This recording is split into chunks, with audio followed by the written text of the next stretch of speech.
Hello everyone, I am back with another technically somewhat a Valentine card. I'm including it in the Valentine series, but really this is not a heart pink red love card.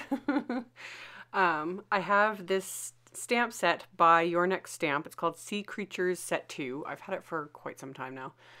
Finally decided to use it because I've got some sentiments from my own stamp line that I thought would work and also work as sort of a Valentine theme. So I started off with some Tim Holtz Ranger watercolor distress cardstock, and I trimmed it down to 3.5 by 4 7/8 inches because I wanted to make a 4-bar sized card. And then I'm inking up the little octopus from the stamp set. This is the one I've been meaning to use from the moment I got this set. I love this little stamp. I think it's so adorable. So I'm inking it up with Hero Arts black ink, which is it's dye based, but it's waterproof. You definitely want a waterproof ink for this technique. My favorite things, black licorice hybrid ink would work as well. StazOn would work.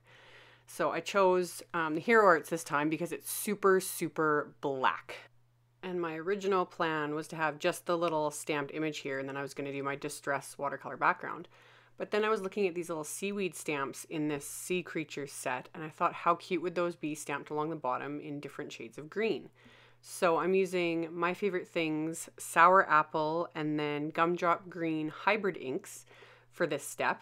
You definitely want an ink that's going to resist water, not smear, anything like that. So the hybrid inks are really good for this as well, or any sort of permanent ink. And these ones I've got multiple colors of, so it was perfect for this. So I just stamped the seaweed in the 2 different colors along the bottom, and then I'm going to mask off this little octopus with some liquid frisket.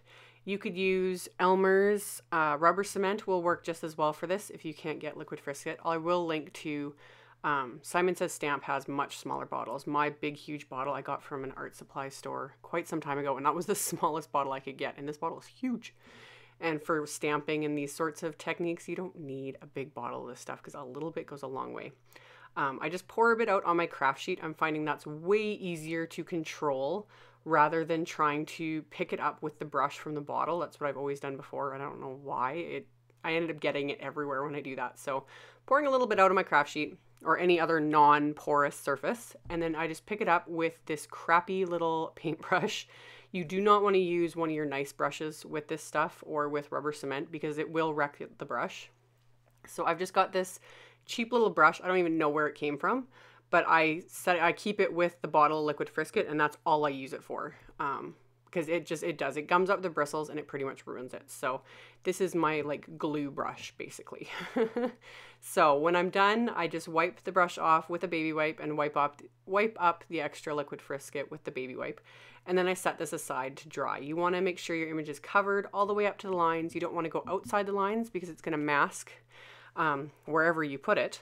So make sure you apply a decent amount, and it takes probably 15 to 20 minutes roughly to dry depending on how thick you apply it. So I just, surfed Facebook and drank coffee till that was done.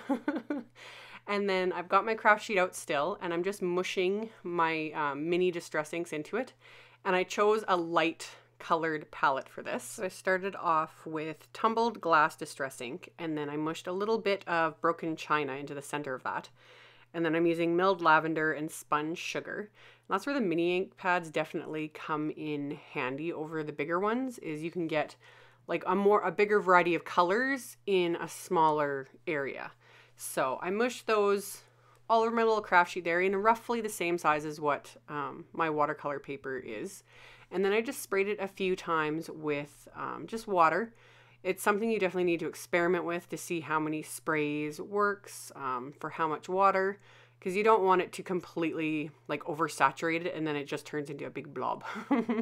So mushed it into this first layer here, and then once I was kind of happy with how that was looking, I'm going to dry this with my heat tool. And I tried to keep the heat tool really moving because I wasn't sure if the liquid frisket would like melt or do something weird with the heat tool, being near it. So I just kept it moving just to quickly dry this layer. And then once that's dry, I'm going to mush it in again. And that's what starts creating the fun little splatter effect and uses up all this excess color and blobs and everything left over on my craft sheet. And technically my rule of thumb, I guess, with something like this is I end up doing it usually 3 times, maybe 4, you know, if there's lots of ink and I just really want a good splatter sort of look. But yeah, and then I just make sure you just need to dry it between each layer, so that gives you that splattery watercolor fun look. So once I was done it the 3rd time, and then I'm going to heat set that again so it's all nice and dry. Definitely want to make sure it's dry before removing this liquid frisket, and both the liquid frisket and like rubber cement will work the same way. You just use your finger and start rubbing on one edge and it just starts to roll up and peel away, which is so much fun. Yeah, it pretty much will come off really easily. Don't need to put much pressure on it. I'm always scared that it's gonna like start tearing the cardstock or the watercolor paper, but I haven't had that happen yet. But yeah, I just gently rub my fingers, make sure I've got it all removed, and then I can go on to watercoloring in this little image. So I pulled out my distress markers to watercolor. My first thought was to color directly on the image and then pull a color out. I don't know why, I have a really hard time doing that. I see other people do it and they get, you know, they apply the color directly with the marker and then they can pull a color out and do all these great things and it looks gorgeous. And I can never, doesn't matter how much or how little water I use, I can't get that to work for me. It's frustrating. So I always find it works better for me to scribble the color onto an acrylic block or some sort of non-porous surface and then just pick it up with a paintbrush and go from there. So this is another one of those times where I was hating the look of this. It just, what I was seeing in my head and how this was turning out was not working at all. But I go into so much work, you know, the stamping and the masking and the whole watercolor background. So it's like, I just stuck with it because I'm like, you know what, I think when it's done, I'll be happy with it. So just kind of keep pushing on. And yeah, once I was done with it, I thought it was cute. So I mixed a few different colors. I'd used milled lavender, spun sugar, and then seedless preserves distress markers to color in the little guy. And his little like suckers along the bottom, I just colored direct with the seedless preserves marker. And then while that dried, I thought I would add a little bit of definition to the seaweed here at the bottom, just because I could, a totally unnecessary step, but why not when it's there? So I just went over the seaweed with 2 different colors, again, of distress markers. I used mowed lawn and forest moss and just picked it up with, like scribbled it onto the block and then picked it up with my brush and then just kind of brushed it onto the one side of each piece of seaweed. So it just gave it that little bit of extra definition so it doesn't look completely stamped. And then finally, to make myself even happier with this watercolored image, I wanted to cover it with some Winkostella because that kind of blurs out any imperfections. And what I decided to do was to actually squeeze it on my acrylic block so I wasn't dragging the brush across the image too much because it was a watercolor, like distress inks will reactivate with Winkostella. So 1, by squeezing onto the block, I can just pick up the Winkostella that way. And 2, it also makes it way more sparkly because I've got so much excess sparkle on my acrylic block, which I love. So this is like a super sparkly little octopus, which is just fun.